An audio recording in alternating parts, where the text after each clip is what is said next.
60 रुपये डिफरन्स 70 रुपये आणि पुढे 40 रुपये. आता मला सांगा मामा 1 क्विंटल बेसनाचे किती भजी होतात? आश्चर्य का कोणी इथं गावातून नाही 5000 लोक जेवतात. किती? 5000 लोक जेवतात एका क्विंटल बेसनात. 5000 लोक जेवतात म्हणजे एक एक जर दिलं 10,000 रुपयाचे तर 5000 लोक एका क्विंटलचे भजी जातात. पहा आचार्याला विचारा, मी विचारलंय 5000 गुणिले 10 आता क्विंटलचा भाव 5000 12000 17000 आणि 50000 डिफरन्स बघा. जो 6 महिने हरभरा पेरतो, कोळपणी करतो, 2 पाणी देतो, फवारणी करतो, त्याला खर्च येतो 4000, मिळतात फक्त 1000. जो डाळ करतो मिळतात 7000 एका दिवसात. जो डाळ करतो मिळतात किती? 7000. जो पीठ करतो मिळतात किती? 4000. जो भजी करतो मिळतात किती? 33000. मिळतात किती? 33000. आपल्याला उत्पादन घेणं माहित आहे, विक्री माहित नाही. म्हणून विपणन हा एक भाग येतो. विपणन कोणता भाग? विपणन तुम्ही नाव ऐकलं असेल. विपणन महासंघ नुसतंच नाव आहे निवडणुकीपुरतं. वखार महामंडळ, हे गेलं तिकडं, ते गेलं, सोसायट्या. या सोसायट्याचा काम धंदा काय असायची माहित नाही. आता काय काय 30,000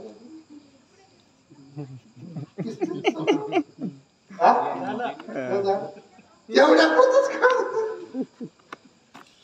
सोसायटी काय करायची माहिती नाही. जाऊ द्या मग आपण पण टीका करू. काय केलं? आपला दोष. आपला दोष. कोणाचा दोष आहे? आपला. विपणन. विपणनामध्ये 3 बाबी महत्वाच्या येतात. 3 बाबी: एकत्रीकरण, समानीकरण आणि वितरण. तुम्ही जरा लक्षात घ्या. तुम्हाला एकत्रीकरण म्हणजे हे सगळा मेळ केला ना तुम्ही, हे केल्याच्या नंतर उत्पन्न काढलं ना, मग ते जमा करणे, एकत्र करणे. मार्केट कमिटीत जातं ना विकायला, एकत्र करणे. समानीकरण त्याची प्रतवारी करणे. काय करणे? प्रतवारी करणे. आणि वितरण विकणे. या जाहिरात अत्यंत महत्वाची. म्हणजे तुमच्या भाषेमध्ये म्हणतात ना, बोलणाऱ्याचे काय खडे विकतात, काय ते असे बोलणाऱ्याच्या आंबाड्या विकतात, न बोलणाऱ्याचे गहू विकतात. आपण बोलत नाही. आपल्याला एकत्रीकरण, विपणन हे काहीच माहित नाही. म्हणजे लेकराला जन्म घालणं आपल्याला माहित आहे. मोठं झालं की ते बायकोच्या हातात चाललंय. बरोबर आहे? बायकोच्या हातात चाललंय. लेकरूच आहे ना शेतमाल आपला. शेतमाल तयार करणं माहित आहे पण आपल्याला विकणं माहित नाही.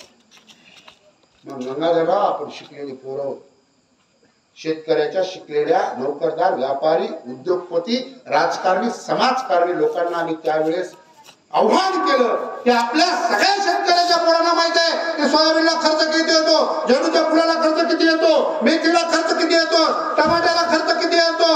अरे आपल्याला तरी लाज वाटू दे. आपण आपल्या बापांकडून खरेदी करत असताना शेतमालाची किंमत करू नका. इथे ब्युटी पार्लर मध्ये बाया जातात, इथे जनरल स्टोर्स मध्ये जातात, कापड दुकानात जातात, साड्या घेतात, पिसं घेतात, पण कोणीतरी त्या वस्तूची किंमत करतं का? अजिबात किंमत करत नाही. कपडे जरी घेतले तर त्या कपड्याची जी पावती तयार होते, ती पावतीचं शेवटचं बिल आपण पाहतो. जीएसटी किती लावलेली हे सुद्धा पाहत नाही. जर मोबाईल मध्ये पैसे असतील तर ते मोबाईल मधलं फोन पे मारतो, गुगल पे मारतो. आपल्याला रक्कम किती दिली हे सुद्धा कळत नाही. पण बाजारामध्ये गेल्याच्या नंतर मात्र मेथीची जुडी 10 रुपयाला विचारली तर 5 रुपयाला देतो का? टमाटे 20 रुपयाला म्हटलं तर 5 रुपयाला देतो का? आणि सर्वात जास्त शिकलेल्या लोकांच्या बायका बाजार करायला जातात. मी याच्यावरती लिहिलंय. मी सगळ्या माझ्या फेसबुक वरती पाहिजे सगळं लिहिलेलं आहे.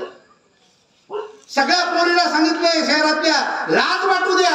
ज्या बापाने लहानाचं मोठं केलं, शिकवलं, पैसे जमा केले, नोकरदार पोराला तुला दिलं, कर्ज काढलं, आणि तूच जेव्हा बाजारात जातेस त्यावेळेस शेतकऱ्याकडून म्हणजे 500 रुपये नवऱ्याकडून घेते बाजारासाठी आणि 200 रुपयात खरेदी करून 300 रुपये विकते. लाज वाटायला पाहिजे ज्या बापानं खर्च केला. जेवढं मोठं केलं कर्ज उचललं तो त्या बापातून शेतमालाची खरेदी करत असताना किंमत करणे.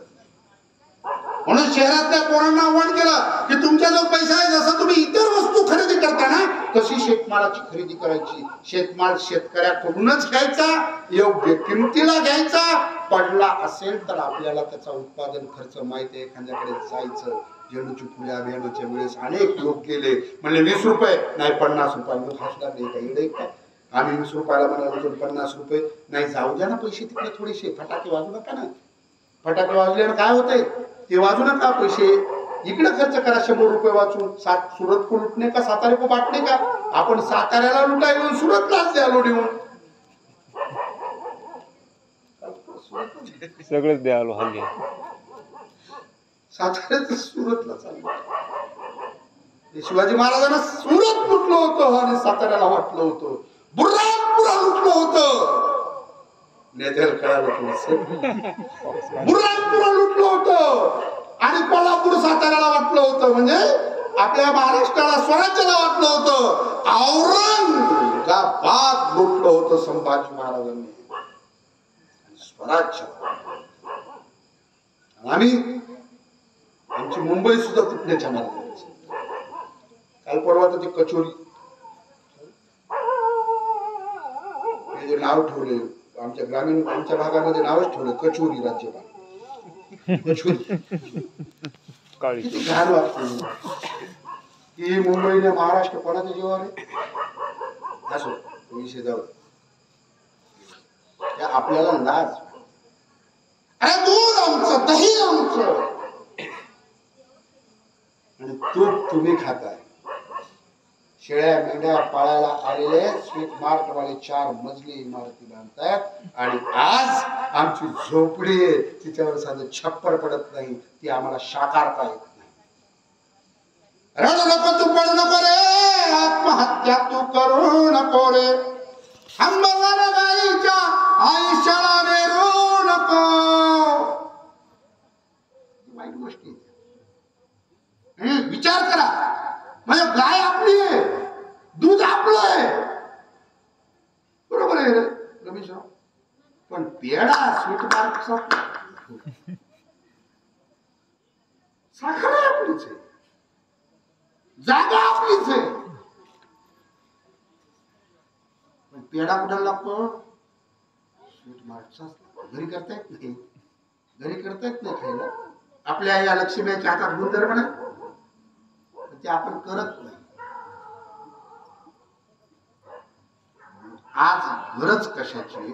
शेतीवर प्रेम करत असताना उत्पादन खर्च कमी करणे आणि शेतमाल हा फक्त पिकवायचा नाही तर हा शेतमाल विक्रीसाठी गेला पाहिजे. आणि यासाठी आपण प्रयत्न केले पाहिजे. ग्रामीण भागातले जे पोरं नोकरीला लागले नाही, जे पोरं रिकाम टेकडे मला काहीच काम धंदा नाही म्हणतात, नोकरी लागले नाही बघा, ते पोरं व्यापारात घुसले पाहिजे. आणि महत्वाची गोष्ट तुम्ही सर्वजण यापुढे एक गोष्ट ठरवा की आपला माणूस पायचा खरेदी करायची. आपला माणूस म्हणजे जातीवाद नाही करायचा. शेतकऱ्याला जात नसते, धर्म नसतो, पंथ नसतो. शेतकरी ही त्याची जात असते. शेतमाल हा त्याचा देव असतो. तो कोणत्याही जातीचा असू शकतो शेतकरी. बरेच लोक टीका करतात आपला माणूस म्हणलं की हा हे जातीवाद करायचे, कारण या नरकुड्याला तेच करायचं असतं, भांडण लावून देतात. आणि आपण तेवढंच पाहतो शेतकऱ्याला जात नसते. कोणत्याही जातीचा शेतकरी असतो, त्याच्याकडे शेती तो शेतकरी. म्हणून शेतकऱ्याकडूनच माल खरेदी करायचा, योग्य किमतीला करायचा. यापुढे शपथ घ्या सगळेजण की कधीही मी शेतमाल खरेदी करत असताना तुम्ही म्हणाल असं कसं खरेदी करत असताना सगळेच आपण पिकवत नाही. सगळेच आपण पिकतो का नाही. बाकीच्या गोष्टी ज्याच्याकडून घेतो ते शेतकऱ्याकडून घ्या. आणि जर किंमत पडलेली असेल तर जास्त किमतीने घ्यायचा अर्थ जास्त वापर करा. आता या मुद्द्यावरती येतो. हा मुद्दा फार महत्वाचा आहे. सगळ्यांसाठी हा मुद्दा आहे, फार महत्वाचा. आपलं काय झालं माहिती का, तुमच्या गावात लग्न झाले असते, झाले लग्न, किती भयानक लग्न, किती परंपरा वाढल्या. आपल्यावर विळखा घातलाय बाबू, इतकं भयानक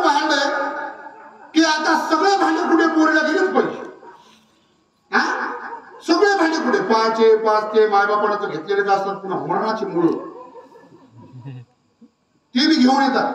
आणि घेऊन येत असताना टपऱ्या वस्तू सगळ्या, मग कोणी भांडत आणतंय, कोणी डबा आणतंय, एक आणलेलं असतंय आणि एक तर बाई अशी लिहितच बसलेली असते. कौसाबाईनं काय आणलं हे, लाव कुठलं, ते साडी, ते पटकूट, पालव का साडे 70-80 100 रुपये कुठलंच खाली इकून तिकडं आणि मग शेतात डुकर हुजूरेत म्हणून कंपाऊंड वाढ किंवा मग सोयाबीनच्या खाली, नाहीतर काय धंदा. एक गोष्ट लक्षात घ्या, याच्यामुळे सुरत किती बाबा मोठं झालं रे. मी कशामुळे म्हणालो, शिवाजी महाराजांनी सुरत कुठलं साताऱ्याला वाटलं आणि सगळं कुठे द्यायला, सुरतला द्यायला, बरोबर आहे. आणि म्हणून आमचे सगळे नेते सुरतलाच चालले, कारण सुरत मध्ये पैसा आहे. आणि कुठून व्यापार, कुठून गेला व्यापार. लग्नामध्ये परंपराच केल्या साड्या आहेर देण्याचा. का बाबा, गुळ खाऊन नाही, गुळ खाऊन नाही देत आपण. काल परवा माझ्याकडे आले होते खासदार साहेब, आपलेच खासदार साहेब. मी त्याला गुळाचं पॉकेट दिलं, भेट गुळाचं पॉकेट आहे, फोटो फेसबुक का गुळच दिला, चांगला गुळ, अर्धा किलो 70 रुपयाचा, हा क्वालिटी नैसर्गिक. मी काय बोललो, जाहिरात करावं लागत असते कोणत्या गोष्टी. वितरणामध्ये जाहिरात अत्यंत महत्वाची आहे. विपणन करत असताना ट्रोल तयार झाला पाहिजे. म्हणून साध्या गोष्टी लोक महाग किमतीने विकतात, कारण ते ट्रोल तयार करतात. ट्रोलिंग ही विपणनाची अत्यंत महत्वाची गोष्ट असेल. एखादी गोष्ट लोकांपर्यंत पोहोचायची असेल तर जाहिरातीचे सगळे तंत्र, मीडियाचे तंत्र, सगळ्या गोष्टीचा माउथ पब्लिसिटी ही वाढवणं गरजेची असते. आणि शेतकऱ्याला नेमकं तेच जमत नाही. लेकरू पैदा करणं जमतंय, पण लेकराला पुढे जोपासता येत नाही. म्हणजे शेतमाल निर्माण करायला जमतो, पण विकता येत नाही. आणि विक्रीसाठी हे सगळे फंट आहेत. म्हणून व्यापारी नोकरी करत नाही, व्यापार निश्चित करतो. नोकरी करणारा सुद्धा नंतर व्यापार करतो. म्हणून एक गोष्ट लक्षात घ्यायची, किती भयानक आहे लग्नामध्ये. आम्ही काही परंपरा सुरू केल्यात, लग्नात झाडं द्यायची. आजही पहा, नाशिकमध्ये आपला अभियान नाशिकमध्ये आहे, तर नाशिकमध्ये लग्नामध्ये झाडच दिली. सगळ्या लोकांनी विचार केला काय न्यावं, 4-5 जणांनी विचार केला की आहेर काय न्यावं. म्हणजे आहेर कशाला न्यायचा, आपण झाडच देऊ. 31 फळझाड. आज पेपरला बातमी आहे, 14 तारखेची नाशिकच्या पेपरला बातमी, त्यात माझंही नाव टाकलं की हे वाण इथून तिथपर्यंत. काय छत्तीसगडला झाडं दिले, छत्तीसगडला टीम आहे. निसर्गाची शाळा आहे जे म्हणतात ती लॉकडाऊन मध्ये मी सुरू केली, 22 देशापर्यंत गेली, 11 राज्यापर्यंत गेली, महाराष्ट्राच्या प्रत्येक जिल्ह्यात आहे.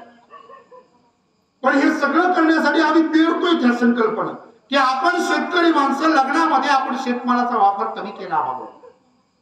आता शेतमालाचा वापरच कमी झाला तर मागणी वाढेल का, नाही. मग मागणी वाढली नाही तर किंमत वाढेल का. सरळ उदाहरण आहे, मागणी जेव्हा एखाद्या वस्तूची वाढते तेव्हा त्याची किंमत वाढते. मागणी कोण कमी केली, आपणच. का, कारण सगळ्या याची मालाची मागणी केव्हा असते, सोहळ्यात. कशात असते, सोहळ्यात, उत्सवात. आणि आपण उत्सव प्रिय आहोत, आपण सोहळे प्रिय आहोत. अहो आपण इतके गदळ झालो. एक उदाहरण सांगतो किती गदळ. मेथी चुडी किती राहायची, 10 रुपयाला. मेथी चुडी किती राहायची, 10 रुपये.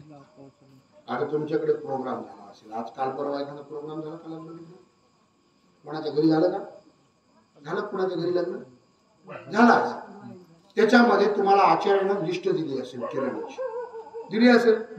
किराणा कोणाकडून आणला,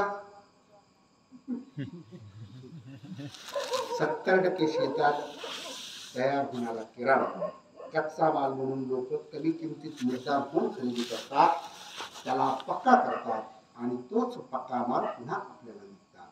आपलीच डाळ 48 रुपयाला हरभरा घेऊन आपल्याला ते 120 रुपयानं डाळ विकतात.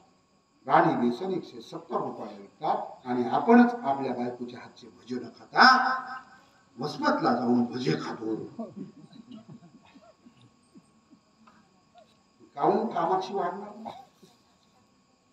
कामाक्षी काहून वाढणार, किंवा पलीकडे कोणती अहो, पाठ आहे तुमचे काय?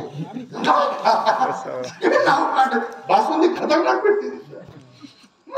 काय आपली दूध, आपलं साखर, आपली कारखाना आपलाच. पण गोळी खाते मंत्री. इथं काय झालं उभे राहत नाही. हैदराबादला उभे राहतात. कुठं उभे राहतात? हैदराबाद. इथं नाही उभे राहत, तिकडं. असो, हा वेगळा विषय. त्याच्यावरती मग उतरावं लागतं. पण एक गोष्ट लक्षात घ्यायची, किराणा कुठून आणला? त्या किराणामध्ये एक वस्तू लिहिलेली असते, कस्तुरी मेथी. कोणती मेथी? पुडा कितीला माहिती का? 32 रुपये. किती रुपयाला? 32 रुपये. 10 रुपयाची बी जोडी नसते भाऊ, ते अर्धीच असते. 5 रुपयाची. 5 रुपयाच्या मेथीला नाव दिलं असतं कस्तुरी मेथी. ड्राय करून आणि ती मेथी त्याच्यात पुडा बनलेली असते आणि ती बरोबर लगेच किराणात आली की आपण वरणात त्याच्यात 5 पुडे टाकतो. किती पुडे? 5. आपल्या शेतात होती तेव्हा तिचा भाव 5 रुपये होता. ती जेव्हा शहरात जाते, तिचं जेव्हा पॅन लागतो कस्तुरी मेथी, तेव्हा तीच मेथी आपण 35 रुपयाला आणली. लाज वाटण्याचा धंदा आहे की नाही? माती कुठं झाली आपली? इथं. सगळा किराणा आपला प्रक्रिया करून आपण आणला, पण आपण गावातल्या किराणावाल्याकडून किराणा घेत नाही. आणि गावातला किराणावाला सुद्धा डाळ शहरातून विकायला आणतो, पण एखाद्या आजीनं तयार केलेली डाळ विकत घेत नाही. बरोबर आहे? म्हणून आता घराघरात छोटे छोटे उद्योग उभे राहिले पाहिजे. पापड जे जे काही असेल ते तयार केलं पाहिजे. आणि या पोरांनी शहरात कुठं तरी काहीतरी घेऊन विकलं पाहिजे आणि प्रश्न विचारला पाहिजे त्यांना की आम्ही तुमच्याकडून खरेदी करतो, तुम्ही आमच्याकडून काय खरेदी करता. आणि आपल्या उत्सव सोहळ्यामध्ये संकल्पना आपण बदलायला पाहिजे. किती बेकार संकल्पना आहे. म्हणजे एखाद्याच्या लग्नामध्ये सगळं त्याच्या घरी सुद्धा सोफा एक असेल तर डबल सोफा लागतो, डबल टीव्ही लागते, डबल हे लागतंय. बाबो, ते घेऊ नका. कारण अनेक जणांचे भांडे 15-15 वर्ष माळ्यावरून खाली निघत नाही. बरोबर आहे? पोते बांधून जावा एवढं निघालं तवाच निघालेले असतात. अरे मग ते पैसा कुठे चाललाय? आत्ताच मी भांड्यावाल्याला विचारलं, आजच एका गोष्टीसाठी गेलो होतो. भांडे कुठून येतात माहिती तुम्हाला? कुठून येतात? राजकोट. कुठून येतात? राजकोट. अहमदाबाद. कुठून येतात? अहमदाबाद. सगळे भांडे कुठे कुठे होते तयार? तिकडं. मग लग्नात भांडे देवा हे कशामुळे? यायनं परंपरा तयार करून ठेवली. यायनं परंपरा तयार करून ठेवलं. उगे श्रीमंत झाले नाही ते लोक. यायला आपल्याला बरबाद करायचं होतं. आपल्या पूर्वीच्या परंपरा होत्या, सगळं मस्त गावातल्या गावात व्हायचं. सगळी कोथरीन, कडीपत्ता. अरे कडीपत्ता सुद्धा शहरातून आणायची. बरोबर आहे? कडीपत्ता सुद्धा शहरातून. किती वाईट गोष्ट आहे. आणि आता तर ते खरवड्या बिरवड्या चक्क असं ते डाळी चक्कच आले. ते गोटुळे सुद्धा शहरातून. सगळं शहरातून. त्याचं प्रोडक्शन कुठं होतं? पण आपल्याकडे होतं. मग आपण भिकारचोट का होणार नाही? कारण आपली मानसिकता भिकारचोट आहे. आपण आपल्या माणसांना महत्व देत नाही. आपण आपले पदार्थ खात नाही. आता काही जणांना राग येईल. मंदिराच्या पुढे कोंबड्या होत्या ना पूर्वी आपल्याकडे. एक जण म्हणायचं, एक जणांची ओळ मी वाचली काल परवा की पूर्वी लोक बाहेर जायचे, घरात खायचे. आता लोक बाहेर जात खातात, घरात जातात. असो, हे थोडस दोन्ही अँगल हे नाही. पण महत्वाची गोष्ट की पूर्वी कोंबड्या, शेळ्या, गाई, म्हशी ही सगळी जनावरं होती. या सगळ्या गोष्टी होत्या. वानवळा होता. प्रत्येक झाड शेतात होतं. आता किती जणांनी आंबे, जवळपास मला तरी वाटतं की घरी आंबा द्यायचे आहे त्यानं सुद्धा बाहेरून आंबे आणले. म्हणजे शेत आहेत आपल्याकडे पण फळझाड आहेत का? नाही. किती वाईट गोष्टी आहेत या. एक उदाहरण सांगणार होतो तुम्हाला. बोलता बोलता सांगितलं होतं की आंबे तुमच्या गावामध्ये एका सरपंचाचं उदाहरण देतो. सरपंच तुम्ही चांगले आहात. विमल आचार्य नावाची एक बाई आहे. आवर्जून मी तुम्हाला सगळ्यांना विनंती करतो, त्र्यंबकेश्वरला तुमच्यापैकी प्रत्येक जण गेलेला असेल. या वर्षी दीपावलीच्या नंतर त्र्यंबकेश्वरला जा. त्र्यंबकेश्वरच्या पुढे खोजे नावाचं गाव आहे. बावणे खोजे, जिथं अनुताई वाह, ज्यांना पद्मश्री मिळालेला आहे शिक्षणातला, कोसबारची टेकडी, ज्यांना पद्मश्री पुरस्कार मिळाला त्या कोसबारच्या टेकडीच्या पायथ्याला गाव आहे. त्या गावामधली ती स्त्री 7वी पास झालेली त्या गावामध्ये गेली. 2007 ला तिला गावाला सरपंच केलं. सरपंच झाल्याच्या नंतर या बाईला काहीतरी करावं असं वाटू लागलं. तिच्या डोक्यात एक प्लॅन आला. या बाईने ठरवलं की एक रोपवाटिका घ्यायची. सरपंच विचार करा, एक रोपवाटिका घ्यायची.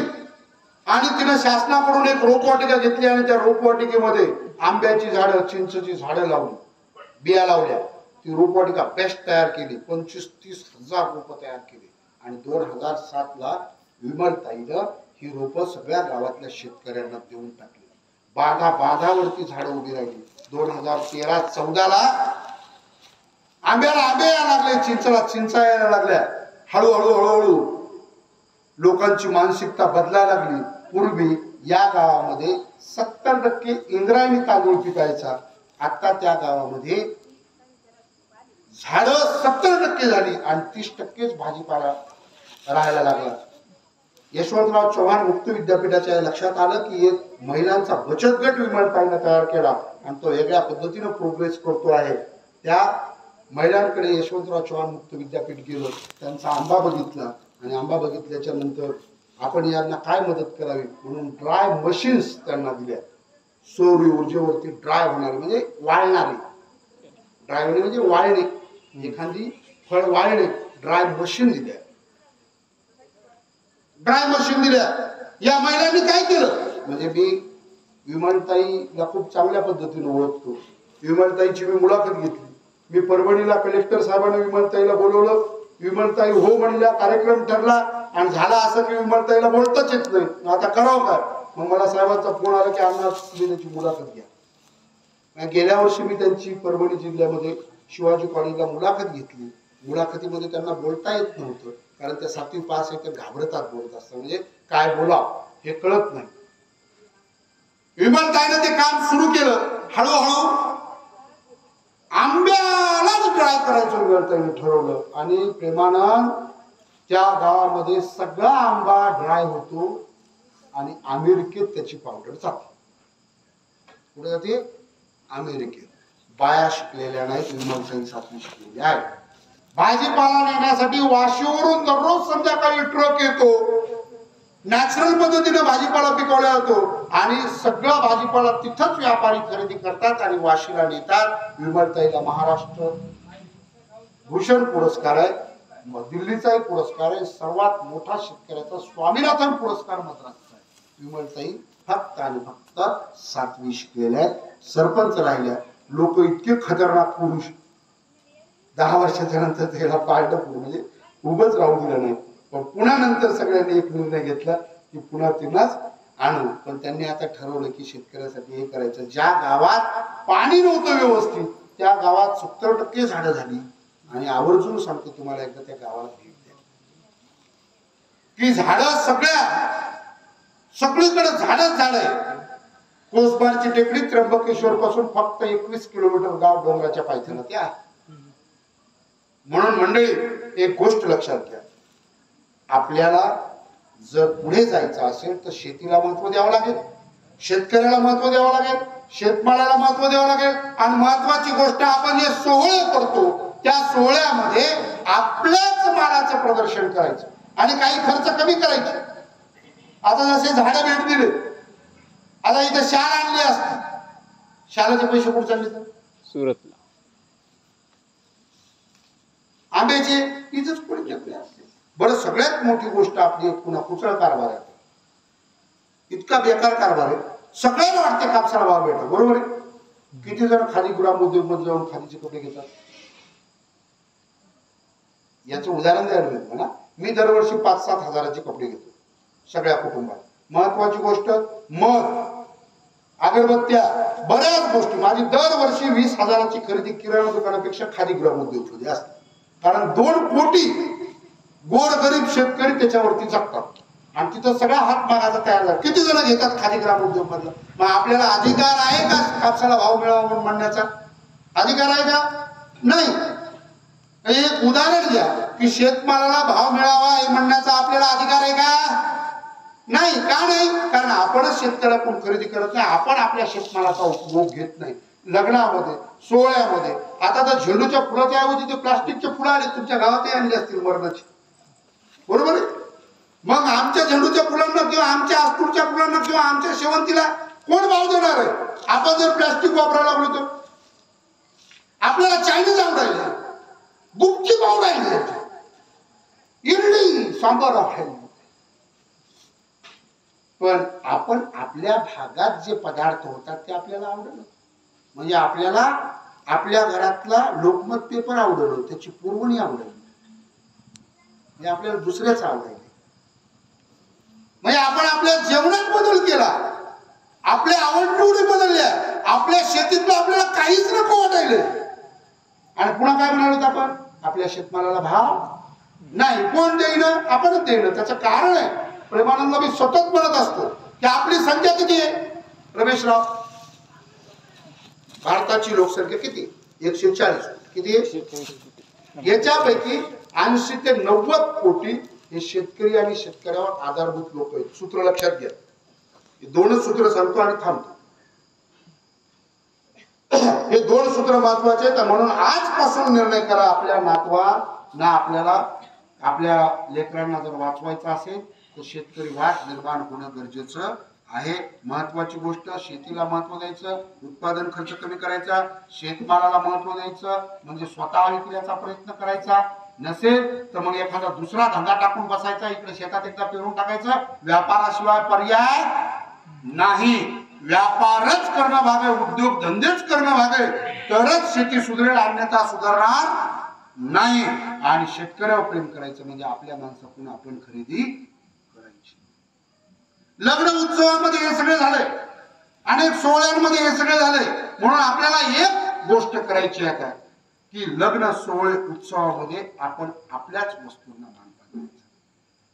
10 पदार्थ जेवायला करण्याच्या ऐवजी 4च करायचे. मुळं वापरायचे असेल तर ते पटकुरं वापरायची नाही, काहीतरी असं प्रोडक्शन तयार करायचं. आता 21 तारखेला लग्न आहे, कधी एखादं येऊ शकत असेल तर या लोह्याला त्या लग्नात काय आनंद दिल्याचं, ती संकल्पना आहे आपली की लग्नामध्ये झाडं भेट द्या. कारण का? लग्नामध्ये जर 30 झाडं भेट दिली, ते बाकीच्या टपऱ्या वस्तू 5 वर्षात मोडतात, त्याचा काही उपयोग आहे का? पण ही झाडं 5 पिढ्या टिकतात, 10 पिढ्या टिकतात. त्या मुलीला मुलगा होईल आणि तो जेव्हा फळं खायला लागेल त्यावेळेस या झाडाला फळं आलेली असतात. आजपर्यंत 250 ते 300 लग्न लागली या पद्धतीची. काय या आठवड्याभरामध्ये 2-3 लागली. आणि लग्नात आलेलं कोणती वस्तू पोरगी मरू देते का? मायकून आणलेली, बापातून आणलेली झाडं कशी मरू देईल? ती त्या झाडाला पाणी थोडं तरी टाकेल. आणि मला सांगा की लग्न लागत असताना आपण तुळशीला पाणी घालतो की नाही? घालतो की नाही? का घालतो? स्कंद पुराणामध्ये सुद्धा 7 झाडांचं महत्व सांगितलेलं आहे. आपल्याला धर्म कळतो ना, हा? त्यात हे बी झाड आहे, पिंपळ आहे, कवड आहे, आंबा आहे, चिंच आहे, स्कंद पुराणात आहे. मग ती 7 झाडं घ्या, 5-5 झाडं ती शेतामध्ये लग्नाची आठवण म्हणून लावा. लग्नाची आठवण म्हणून लावल्याच्या नंतर त्याला 5 वर्ष पाणी घाला. 2-3 वर्षाला इकडं फळ लागतंय नवरदेव नवरीला, हे लेकरू होते. आणि 2-3 वर्षाचं ते फळ मोठं होतो, इकडे झाडाला फळ लागतात. आणि मग पहा, माय आंबा माहेरचा कुठला आहे? माहेरचा. पण तो आंबा 5 पिढ्या टिकेल, लग्नाची आठवण राहील आणि 2 दुष्काळ निवारण होतील. एक नैसर्गिक दुष्काळ संपुटातील आणि दुसरा आर्थिक दुष्काळ. एका आंब्याचे आंबे घरी खाऊ, 4 आंब्याचे आंबे विकू. एका चिंचेच्या चिंचा घरी ठेवू, 4 चिंचेच्या चिंचा विकू. एका फणसाची घरी ठेवू, विकू. मला पक्का माहिती आहे 30 झाडांपासून रमेश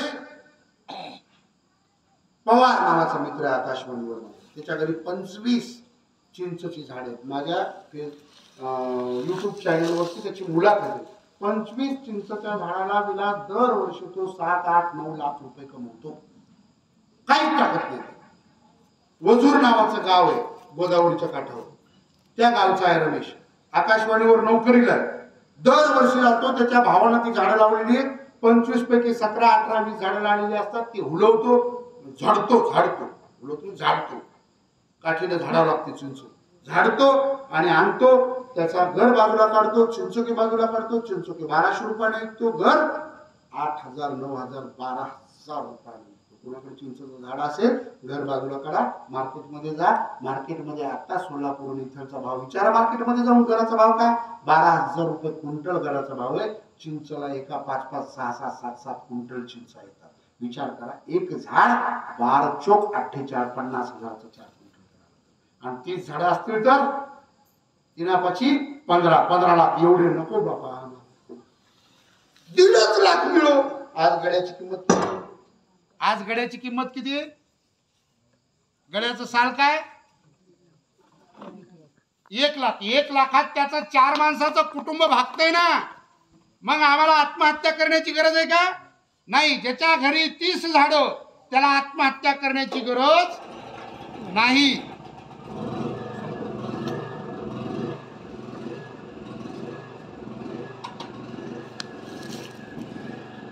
ज्याच्या घरी 30 झाडं त्याला आत्महत्या करण्याची गरज नाही. म्हणून मी अभियानाला नाव दिलेलं आहे, एक मूळ 30 झाड. एका एकरात 30 झाडं बसतात. 33 गुंठे असतात. बरोबर आहे गुरुजी? 33 गुंठे असतात. 33 गुंठ्याचा पलीकडचा एक सोडा 32 सोडायला वाकडं तिकडं राहणे. 2 झाडं सोडून द्या. कमीत कमी 30. बाकी किती बसवा तुम्ही. 25 फुटावर एक झाड. त्याचं एक सूत्र आहे. लोकमतला आलं होतं, मी ते टाकलं होतं. तुम्ही 30 झाडं लावली एका एकरात एका मुलाच्या नावानं. बाकी लावू नका. पण एका मुलाच्या नावानं एका मुलीच्या नावानं 30 झाडं जर लावली तर पुढे आत्महत्या करण्याची गरज नाही. एकाच वेळी आर्थिक आणि एकाच वेळी नैसर्गिक दुष्काळ नाहीसा होईल. म्हणून रडू नको तू, करू नको रे. आत्महत्या तू करू नको रे. हंबरलेल्या गाईच्या आयुष्याला बेरू नको. बेरणे माहिती सगळ्याला. पेरल्याच्या नंतर एक हिरवगार तास असतं आणि 1 तास बेरल्या जातं. त्या तासाकडे बघितलं की उन्हाळ वाटतं. जर आत्महत्या झाली तर त्या पेरल्यासारखं आपल्या घरातल्या स्त्रीचं, आईचं, मातेचं आयुष्य होतं. मग या लेकरा बाळांचं आयुष्य बेरू द्यायचं नसेल तर ही झाडं झुडपं दीर्घकाळ टिकणारी झाडं लावणं गरजेचं आहे. हा सोहळ्यामधला खर्च कमी करणं गरजेचं आहे. आपण आपल्या माणसाला महत्व देणं गरजेचं आहे. आणि तसं जर नाही झालं आणि आपण निश्चित विचार करायला लागलो, मोदी असं करतात, पवार साहेब असं करतात, ते तसं करतात, भिकारचोट गप्पा इथं मारण्यापेक्षा काही उपयोग नाही. ते त्याचं काम करतात, आपण काय करतो? आपण आपलं काम बघा. आपल्याला व्यवस्थित सगळं धुता येत नाही, व्यवस्थित करता येत नाही आणि त्याच्यावरती टीका करून काय उपयोग आहे आपला? म्हणून आपण आपली माणसं सुधरा. आपण आपल्या माणसासाठी काम करा. आपण जितका वेळ भेटेल तितका व्यवस्थितरित्या कसं करता येईल यासाठी काम करा.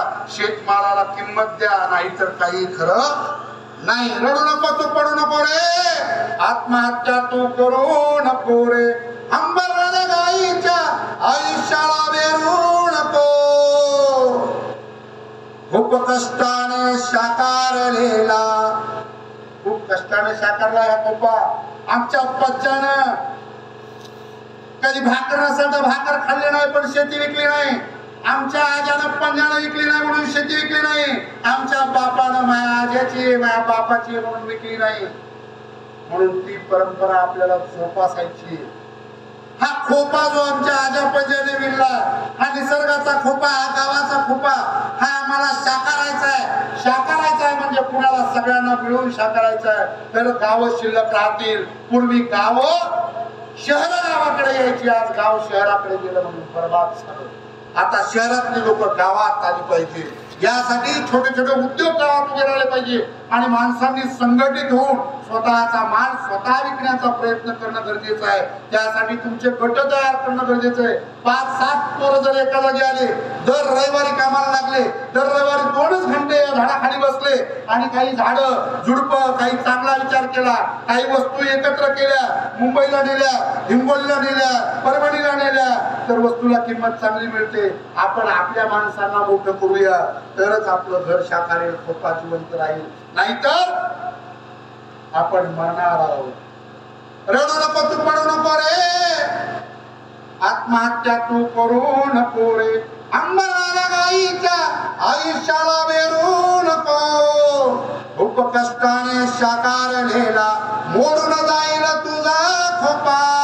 अरे पाऊल उचल झपा झपा तू, पाऊल उचल झपा झपा, पाऊल उचल झपा झपा तू, पाऊल उचल झपा झपा, पाऊल उचल झपा झपा तू, पाऊल उचल झपा झपा.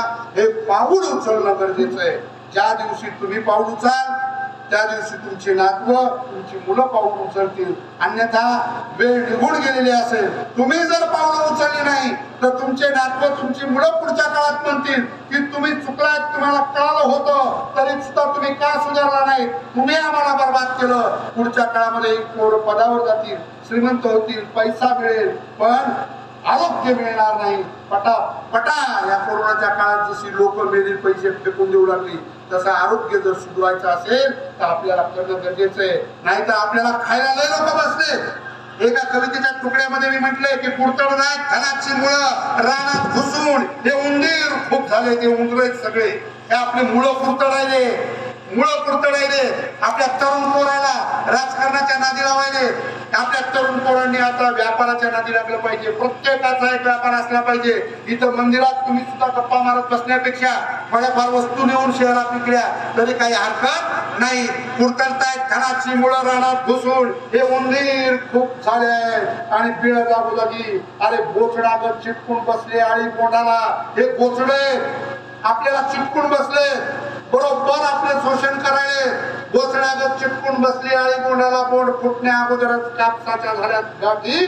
आणि कोणतं तणनाशक आहे जे पिकच खाऊन टाकतं आणि तण उभे जिथे तिथे उचाट खोदावरच्या माश्या पुन्हा पुन्हा टोचल्या मारताय. आणि शेवटच्या ओळीमध्ये लिहिलं होतं काका देशमुख काका, ही ओळ लक्षात ठेवा. आणि थांबतो. गंगाधरराव इथं बोलवलं, रमेशराव राजकारणी असून सुद्धा ऐकून घेतलं, कारण तुम्ही समाजकारणी सुद्धा आहात, कारण तुम्ही झाडं लावले याचा अर्थ तुम्ही समाजकारणी आहात. समाजकारणी राजकारणी माणूस जोपर्यंत होत नाही आणि आपल्या समाजासाठी काम करत नाही, नाहीतर मी मग बोलता बोलता सांगितलं की या पट्ट्यात इतका पैसा येतो, तो कुठे जातो तेच पट्टा कळत नाही. या वणीबारामध्ये एवढा पैसा येतो ते आपल्याला फक्त नाण्यात कळतात, आपल्याला फक्त इतकुसं कळतं. पण हे करणं गरजेचं आहे. आणि यासाठी एक गोष्ट लक्षात ठेवा, शेवटच्या ओळीमध्ये जे म्हटलंय ते लक्षात ठेवा की नकुर्डे झाले बोटाला, नकुर्डे. नकुर्डे माहिती आहे सगळ्यांना? हेच उद्या सकाळपासून निर्णय घ्या. कमीत कमी खर्च आणि खर्चाची नोंद.